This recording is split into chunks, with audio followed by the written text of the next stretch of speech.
Akhi, the general trend is that Allah ordered men to be kind to their wives.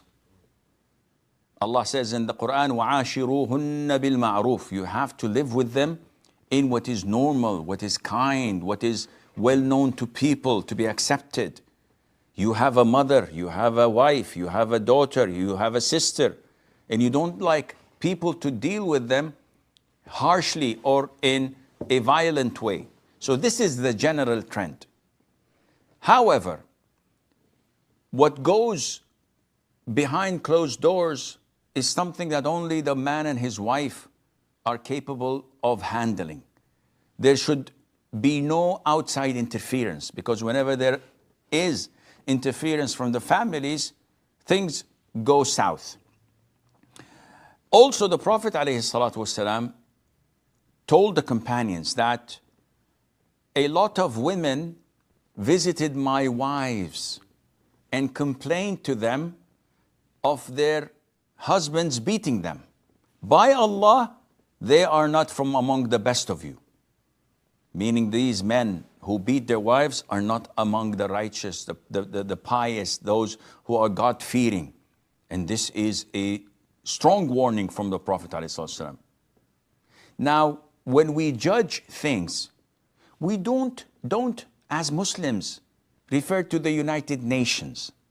We don't refer to the Geneva Convention.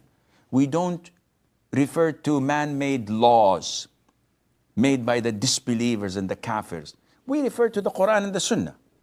So if you go to verse 34, chapter 4, I'm giving you the reference. وَاللَّاتِ تَخَافُونَ نُشُوزَهُنْ. Those whom you fear their disobedience, their rebellion. What to do with them, the women? Then you should advise them. You should give them counseling. You should remind them of Allah, of how bad this is, how sinful it is, and that they are doing something that Allah does not love. فَعِظُوهُنَّ. If this doesn't work, وَهْجُرُوهُنَّ فِي الْمَضَاجِعِ. Then you have to abandon them, but this is only in regards of intimacy. So you sleep with her on the same bed, but you don't have any intimacy. You don't hug her, you don't kiss her, you don't have any hanky-panky. And this goes on like the issue of advising her for a while, not for a day or two, or for a moment or two, maybe for a couple of weeks, 3 weeks of advising, didn't work, then abandon, being intimate with her for 3-4 weeks. This doesn't work, then the last and third and final resort is to beat them.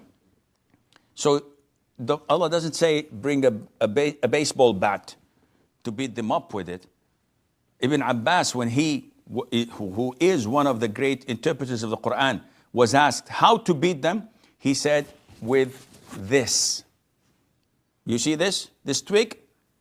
If I beat myself with it, I'm not going to be affected. He said, you beat them without breaking a bone, shedding blood, leaving a mark, and avoid the face. What kind of beating is this, my friend? Well, this kind of beating is not meant to be physical. It is meant to be sentimental, something that would hurt her, to open her eyes, to see how disobedient she is and how bad as a wife she is. After all the love, my husband is beating me with a twig. So this kind of beating is a form of reprimand, not slapping her on the face, not slapping her on the shoulder and leaving marks of your fingers on. This is not permissible. It should not leave a mark on the body. It should not shed blood. It's only to reprimand, and this is for the purpose of getting things back to normal rather than divorce, and Allah Azza wa Jal knows best.